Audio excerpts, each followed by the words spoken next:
Welcome back to an all new season and an all new episode of Get Weird, guys. We are going back to the 80s today. I am feeling very nostalgic lately.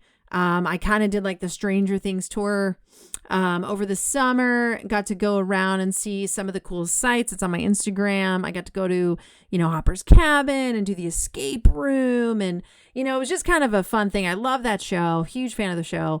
But I love filming locations because of working in film and television. The production value of a show is really where it's at. You wouldn't have the show you have today if you didn't have that entire crew, the people that scouted the locations and why they picked them. And I can tell you that the neighborhood that the main characters' houses are on for the outside exterior shots, that entire neighborhood and location looks like it's just frozen time in the 80s. And I have to tell you, it was incredible. But on today's episode, we aren't diving into the Stranger Things aspect of all of the 80s. No. We are digging up a really good 1980s case that involves a UFO and a very long paper trail. So let's get into it, shall we?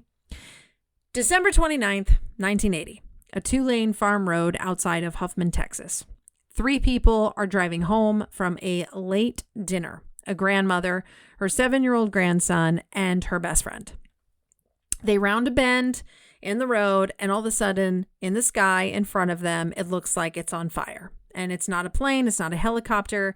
It ends up being a diamond-shaped object that's hovering low over the tree line. It seems to be spitting flames from its underbelly, and within minutes, all 3 of them will be vomiting on the side of the road. Within days, their skin will be blistering, their hair will be falling out in clumps, and they'll be in and out of hospital burn units. And now within a year, they will be suing the United States government for an object the government insists was never there. And you know how this goes, guys. I'm Brittany Barbieri, so let's get weird. So let me set the scene properly for everyone because the details matter here. It's just after 9 at night. Betty Cash is driving. She's 51, runs a truck stop diner. She's, as they say, tough as they come. In the passenger seat is her best friend, Vickie Landrum. And in the back seat is Vickie's grandson, Colby. He's 7 years old at the time, like I mentioned earlier. This case is known as the Cash-Landrum incident of 1980. They're on FM 1485, a rural road surrounded by pine forest, heading home. And ahead of them, through the trees, they see a very bright light. At first, they think it's a plane going down. Betty actually says something in the term or in the words of, it's going to crash, but it doesn't crash. It just keeps getting bigger, and then it stops. What actually comes into view, according to all 3 witnesses independently of each other, is a diamond shape. Okay. Some accounts say it looked more like an elongated hourglass. We'll get to that later, but it's a metallic object, not spinning, not saucer shaped. It's hovering about what was estimated 130 feet above the road, low enough that it's blocking their path forward. And it's venting flame downward in bursts like let's just say a blowtorch. Okay. Close enough that Betty describes feeling heat radiating through the windshield of the car. So Betty stops the car. Vickie tries to get Colby to stay inside, but he's terrified and he gets out anyway. And here's a detail that always gets to me. Vickie herself gets out and starts praying over him out loud on the side of the road because she is genuinely convinced this is some kind of biblical end of times event. Okay, remember this is 1980. And I'm not trying to make this embellishment or this little ad fluff for the podcast. That was her own sworn testimony. Okay, you can read about it. So Betty, meanwhile, gets out of the car and touches the hood of the car. Burns her hand on the metal because the whole vehicle has now heated up from the proximity of this object. And then it gets stranger. Of course it does. As the object begins to slowly ascend and move off, they say the woods around them filled with helicopters. And by their account, 23 military style helicopters. And it was basically moving around the object and what they said, escorting it away that night. So 3 civilians, a dark rural road, a silent fire-breathing diamond in the sky, and 24 military helicopters show up to shepherd this thing out of there. Now that's a sighting. I don't care who you are, but here's where it stops being a ghost story that people just pass down and talk about and starts being a true medical case file. So this is the part of the story that truly separates the Cash-Landrum Case incident from almost every other UFO account in that era. And it's the part that gets left out when people tell this story maybe too fast or want to cut to the chase or whatever, right? So within hours, all 3 of them are sick. They're nauseous, they're vomiting, they're complaining about severe headaches. Betty says it felt like her eyes were going to come right out of her skull. Everything was hurting. And by the next day, skin lesions started appearing on the body. Betty's face, her scalp, her neck swell up so badly that at one point she's described as almost unrecognizable in her swelling. The blisters form and then they burst, which is disgusting. And then her hair starts falling out in clumps. Can you imagine this? How horrible for this poor woman. So Betty then is now hospitalized multiple times over the following weeks, okay, within the burn treatment unit and getting treated.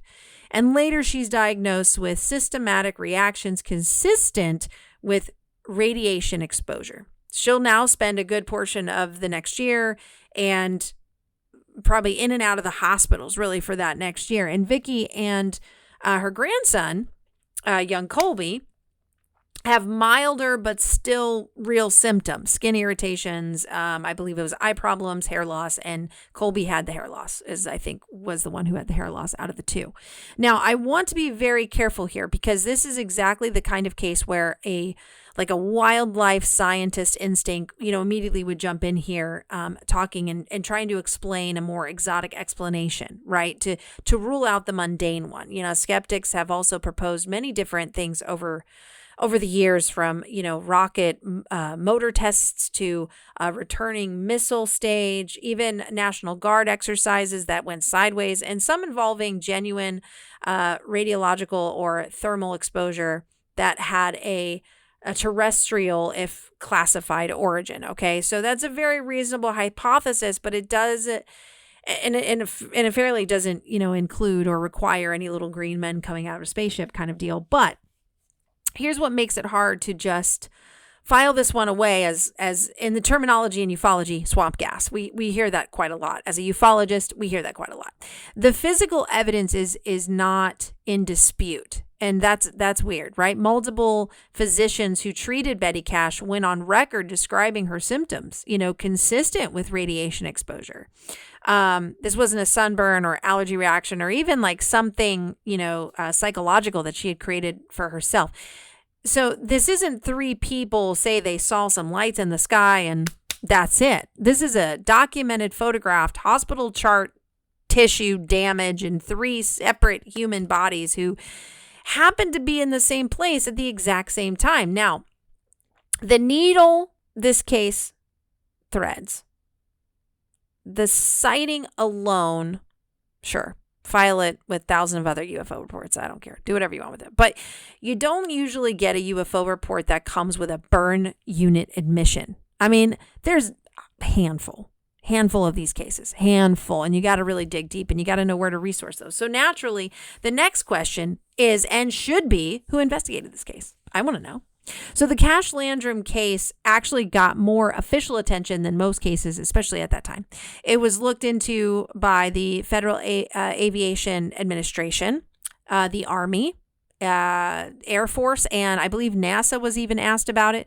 But I will tell you that every single government body came back with some version of the same answer, just written, 20 different ways. No record of any aircraft, helicopters, or military exercises in that area on that night. So it wasn't us, which is where the case for me really gets its teeth, because there were other independent witnesses. It wasn't just our 3 main, right? So we have our 3 main, but separate of them, Were other people driving on the same stretch of road that night and residents nearby who also reported seeing the object and also reported the helicopter formation. So now we've got corroboration for a highly specific, highly unusual claim and dozens of military helicopters in rural East Texas airspace in December on a late December night after 9 o'clock at night.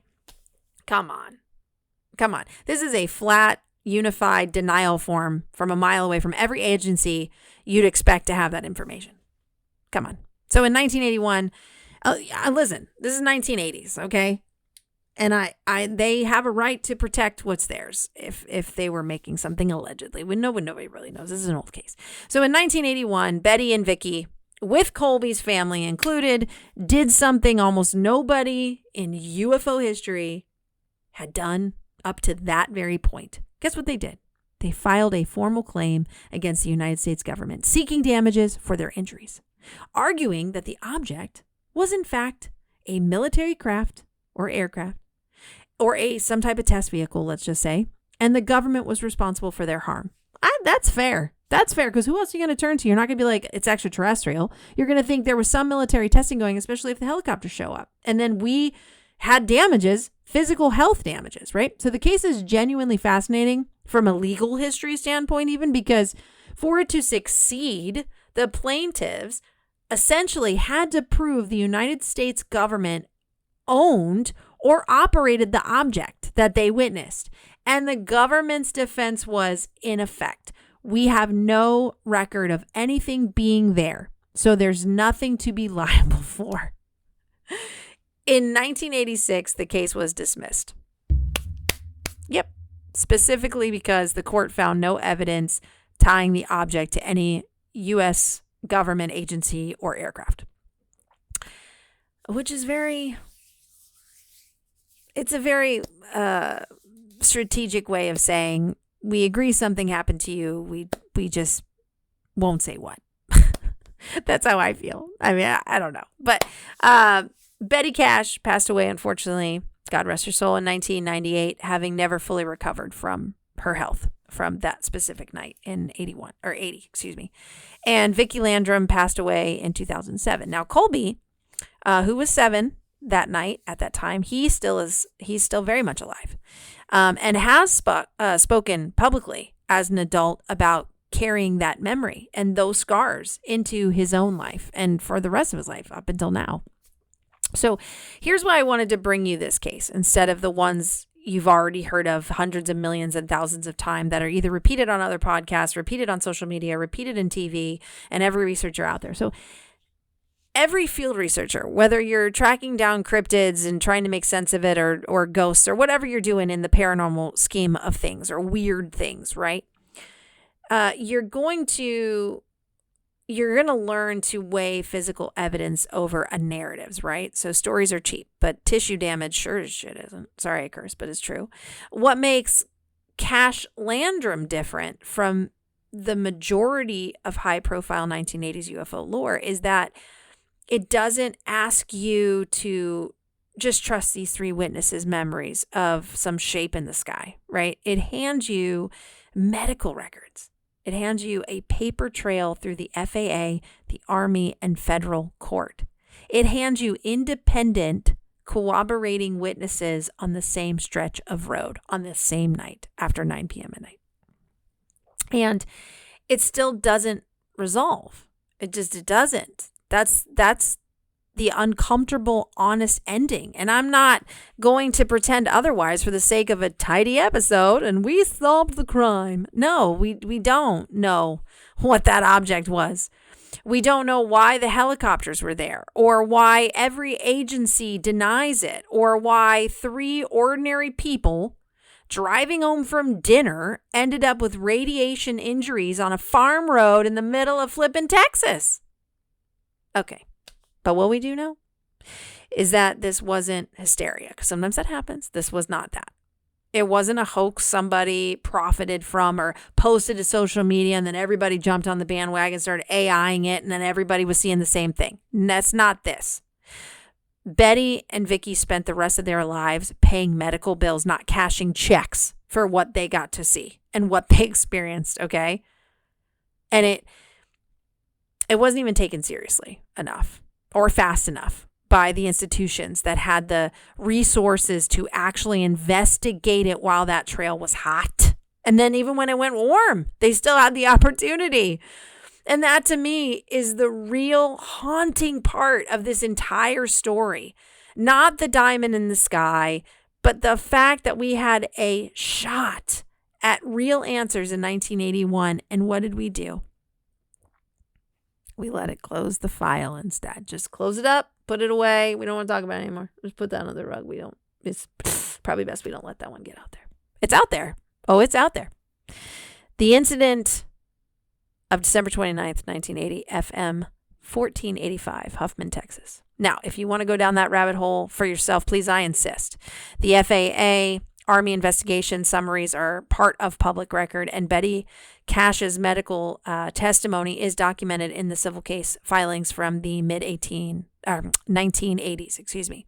So it's some of the most solid paper trail you'll probably ever find behind any UFO case from that decade, and I'm here for it. I think you should go research it yourself, read the papers, read the quotations, read their testimonies, because it's fascinating.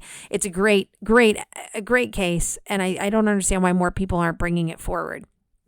I do want to say at the end of this episode that if you've got a case you think deserves this kind of deep, no-nonsense dig, whether it be something spooky or something undercover in the sense of like not a lot of people talk about it, something with actual documentation behind it where we can dig our heels into some of the paperwork and see what was said at the actual time and not what's been redone, fabricated, fluffed, whatever they want to do to half the stuff that they do today just to get clickbaits and stuff like that, or have people come and drive people to their blog so they can make money, whatever. I don't care. Just if you got something cool and you want me to look into it, send it my way, because that is what Get Weird is all about. I love bringing cases to the table that I have found fascinating over the years, the ones that I have documented, the ones I have researched, ones I have looked into myself. And again, I'm always grounded in some kind of scientific logic, but I will explain that even science can prove the existence of the supernatural and paranormal, even though the field itself is divided by believers and non-believers. But I will say a majority of science can prove the existence of so much of this stuff, but we choose to turn the cheek. So, my name is Brittany Barbieri, and as I always say on my podcast, stay curious. You can stay skeptical, that's fine, but always stay a little freaking weird.